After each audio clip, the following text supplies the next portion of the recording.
પ્રિય દર્શકો, જો તમે કુંભ રાશિના છો અને લાંબા સમયથી આર્થિક તંગી કે માનસિક તણાવનો સામનો કરી રહ્યા છો તો સમાચાર ખુશીના છે, ખુશ થઈ જાઓ.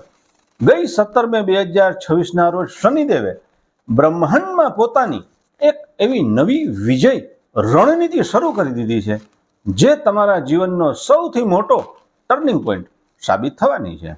જો છેલ્લા થોડા દિવસોથી તમારા અટકેલા કામો અચાનક પૂરા થવા લાગ્યા છે તો સમજી લેજો કે તમારો સુવર્ણકાળ શરૂ થઈ ચૂક્યો છે. દર્શક મિત્રો, ગઈ 17 મેથી શનિદેવ પોતાના નક્ષત્રમાંથી બહાર નીકળી અને બુધના રેવતી નક્ષત્રમાં પ્રવેશ કરી ચૂક્યા છે. જ્યોતિષશાસ્ત્રમાં શનિદેવ વૃદ્ધ અને અનુભવી છે અને બુધ બાલ્યાવસ્થાના પ્રતીક છે. બ્રહ્માંડમાં આ બંને ગ્રહો વચ્ચે એક અનોખું અને પાવરફુલ જોડાણ થયું છે જે આગામી 9 ઓક્ટોબર 2026 સુધી સૌથી વધુ સક્રિય રહેવાનું છે. અત્યાર સુધી જે બુદ્ધિ અને કર્મ અલગ અલગ દિશામાં હતા તે હવે એક થઈ ગયા છે.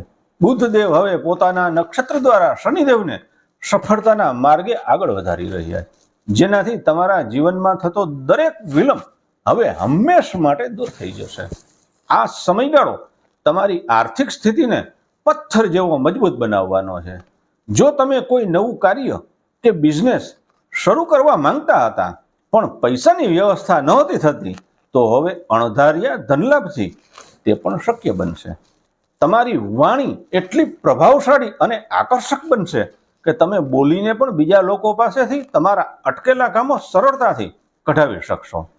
વ્યાપારીઓ માટે બજારમાં મોટો દબદબો અને નફો મેળવવાનો સમય આવી ગયો છે. જ્યારે નોકરી કરતા જાતકોને માન સન્માન સાથે ઉચ્ચ પદ કે પ્રમોશન મળવાની સંભાવનાઓ પ્રબળ બની ચૂકી છે. સંતાનોના કરિયર કે શિક્ષણને લઈને મનમાં જે મોટી ચિંતા હતી તે હવે જડ મૂળમાંથી દૂર થશે અને પરિવારમાં સુખ શાંતિનો માહોલ જોવા મળશે.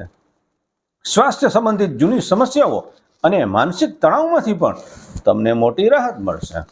ભાગ્યને વધુ બળવાન બનાવવા તથા શનિદેવની આ નવી વિજય રણનીતિનો પૂરો આશીર્વાદ મેળવવા માટે આ બે સરળ ઉપાયો અત્યારથી જ શરૂ કરી દો. સૌથી પહેલા, શનિદેવ વડીલોનું પ્રતીક હોવાથી હંમેશા મોટી ઉંમરના વૃદ્ધોની સેવા કરો અથવા વૃદ્ધાશ્રમમાં મદદ કરો. તેમજ બુધદેવ શિક્ષણના કારક હોવાથી જરૂરિયાતમંદ બાળકોને ભણવાની સામગ્રી જેવી કે પુસ્તકો, પેન કે સ્ટેશનરી આપવાનું ચાલુ રાખો. યાદ રાખજો, શનિદેવની આ ચાલ કુંભ રાશિના જાતકોને સમૃદ્ધિ અને ખુશીઓ